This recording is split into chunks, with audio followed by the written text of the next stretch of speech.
My name's Bette Beswick, and my husband Klaus Exner and I have a cabin at Beauvais Lake Provincial Park. And we've been here about 15 years, and one of the things we've noticed is swans have been here pretty well since then. So we have the most fun every spring waiting to see where the swans are going to nest, and then waiting to see if they successfully collect a group of cygnets around them. And sometimes we've had amazing success. Like a few years ago, there were 7 baby swans that managed to make it through till the end of October, early November, when they flew off.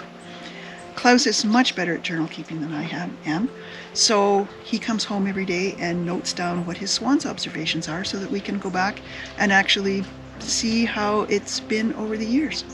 The interesting thing is with swans, the adults really pay attention to their young. Like other ducks, you know, like their young are always around, or scattered around. But with swans, one adult's in the back and one adult's in the front, and those little baby swans are lined up like little soldiers between them. And as time goes on, they seem to allow more space. But to start with, mom and dad can touch any single one of them. It's like sending a kid off to a pool that doesn't know how to swim. And that's kind of how they treat them. And then the nighttime stuff is actually the most exciting, because you don't realize they're so active at night as well. And to hear them vocalize at night when they fly by is just kind of a magical sound.